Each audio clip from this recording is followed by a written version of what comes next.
संबंधामध्ये माझ्या सहकार्याच्या संबंधामध्ये जर एखाद्या घटनेची चर्चा चालू असेल आणि त्या चर्चेचं उत्तर जर आदरणीय मुख्यमंत्री देणार असतील तर या प्रथा परंपरेप्रमाणे मी सदनात उपस्थित राहिलो नाही.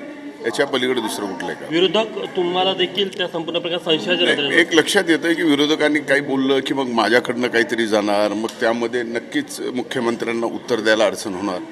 त्यामुळं एकदा काय दूध का दूध पाणी का पाणी कळावं आणि ते माननीय मुख्यमंत्र्याच्या उत्तरातून कळालेलं आहे. या प्रकरणात तुमची काय भूमिका आहे तुम्ही महाराष्ट्राला सांगावी.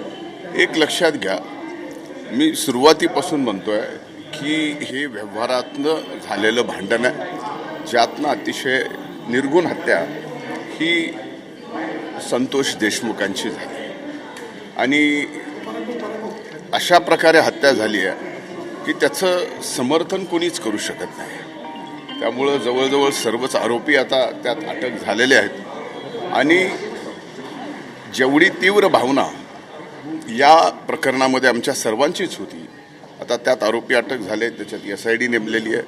CID नेमल्यानंतर आता याच्यामध्ये फार शेवटपर्यंत त्याचा तपास होणार आहे. कोण होतं, काय होतं, आदल्या दिवशी जो गुन्हेगार आहे तो आणि त्याचा भाऊ आणि एक पोलीस ऑफिसर हॉटेलमध्ये चहा पित असतानाचा एक व्हिडिओ समोर आलेला आहे आणि तो व्हिडिओ सगळ्या चॅनलवर बघितलेला आहे की ह्या सगळ्या गोष्टीचा तपास आता या तपास यंत्रणेनं काढणं गरजेचं आहे. काही आरोपी अजूनही मोकाट आहे, मकोका लावण्यात आलेला आहे आणि गुंडगिरी कुठेतरी संपवायची असेल नाही.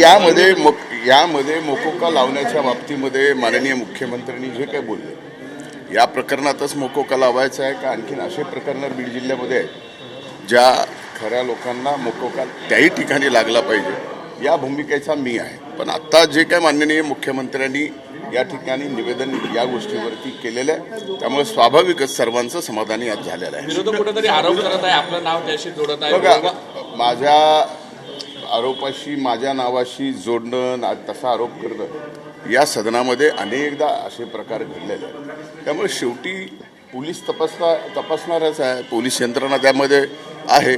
आता त्यांनी ही केस पण CIDकडे दिलेली आहे. ह्या सर्व गोष्टी म्हणलं ना मी आपल्याला की दूध का दूध पाणी का पाणी निघणार आहे. अंबादास दानवेंनी म्हटलं की वाल्मिकांना नागपुरातच आहे आणि ज्या पद्धतीनं सुरेश दास म्हणतात की आका त्यांचा शोध घ्यावा.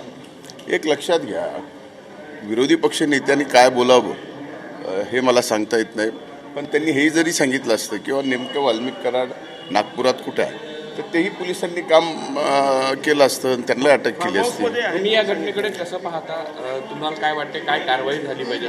हे बघा, या घटनेमध्ये ज्यांनी कुणी या आरोपींनी जशा पद्धतीने संतोष देशमुखांची हत्या केलेली आहे त्यांना फाशी झाली पाहिजे, ही माझी स्पष्ट भूमिका.